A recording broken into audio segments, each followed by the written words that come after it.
కృష్ణవేణి గారు 175కి 175 సీట్లు గెలవడానికి మేము స్టిక్ ఆన్ అయి ఉన్నాం అని చెప్పి వేణుగోపాల్ చెప్తున్నారు. కంక్లూడ్ చేయండి ప్లీజ్.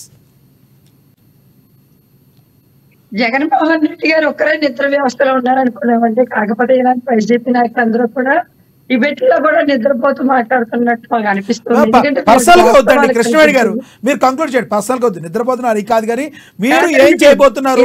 175 సీట్లు వైసీపీ పార్టీ గెలిస్తే మీరు ఎందుకు ఎన్ని గెలుస్తున్నారు అది చెప్పండి. నిజాలు చెప్పరు ప్రజలకి.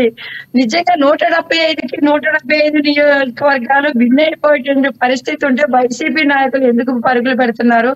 ఎందుకు మాటి మాటికి చీటి మాటికి వాళ్ళ క్యాండిడేట్ వాళ్ళు మార్చుకుంటూ ఉన్నారు? అలాగే జగన్మోహన్ రెడ్డి గారు నోరు తెరిస్తే సిద్ధం అని బోర్డులు పెట్టుకుని తప్ప అక్కడ అభివృద్ధి ఏముంది? ఇవాళ చంద్రబాబు నాయుడు గారు హయాంలో అప్పులు చేసేస్తారని చెప్తున్నారు.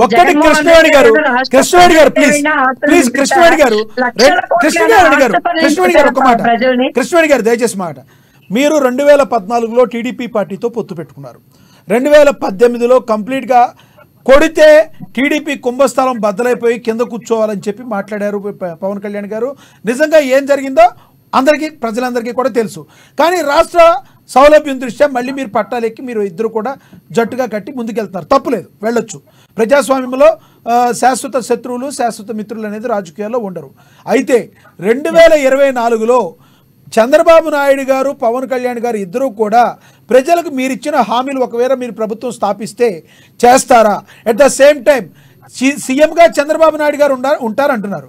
సీఎంగా చంద్రబాబు నాయుడు గారు ఉంటే మరి పవన్ కళ్యాణ్ గారు సీఎంగా లేకపోతే మరి ఆయనకి ఏదైనా ప్రజల్లో సరిగ్గా జరగలేదు అనిపిస్తే చంద్రబాబు నాయుడు గారిని వ్యతిరేకించే అవకాశం 2024లో ఉందా?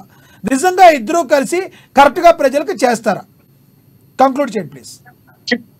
ఇక్కడ పవన్ కళ్యాణ్ గారే చెప్పడం జరిగిందండి. పవన్ కళ్యాణ్ గారి మాట నుంచి ప్రజలకు అంత నమ్మకం ఉంది కాబట్టి ఈ ఏదైతే మేము ఉమ్మడి మేనిఫెస్టో అని చెప్తున్నామో ఇవి అమలు కాకపోతే నన్ను అడగండి, నేను దీనికి బాధ్యత తీసుకుంటానని పవన్ కళ్యాణ్ గారు, మా అధ్యక్షులు పవన్ కళ్యాణ్ గారే ప్రజలకి హామీ ఇవ్వడం జరిగింది.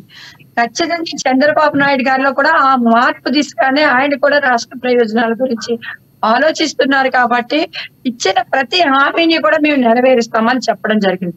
ఇవాళ రాష్ట్రం ఎంత అప్పుల పాలైపోయి అభివృద్ధి లేకుండా ఎలాగ శూన్యమైపోతుందో మన గ్రౌండ్ స్థాయి నుంచి మనకి కనపడుతుందండి. ఒక భవిష్యత్తు తరం నాశనం అయిపోద్ది. మళ్ళీ వైసీపీ అనేటువంటి పార్టీ వస్తే గనక ఇప్పటికే ఇంజనీరింగ్ స్టూడెంట్స్ దగ్గర నుంచి మెడికల్ స్టూడెంట్స్ దాకా సాధారణ డిగ్రీ చదువుకున్న స్టూడెంట్స్ వరకు కూడా భవిష్యత్తు నాశనం చేసేస్తారు వైఎస్ఆర్ సిపి గవర్నమెంట్ లో ఉన్నటువంటి జగన్మోహన్ రెడ్డి గారి నిర్ణయాలు.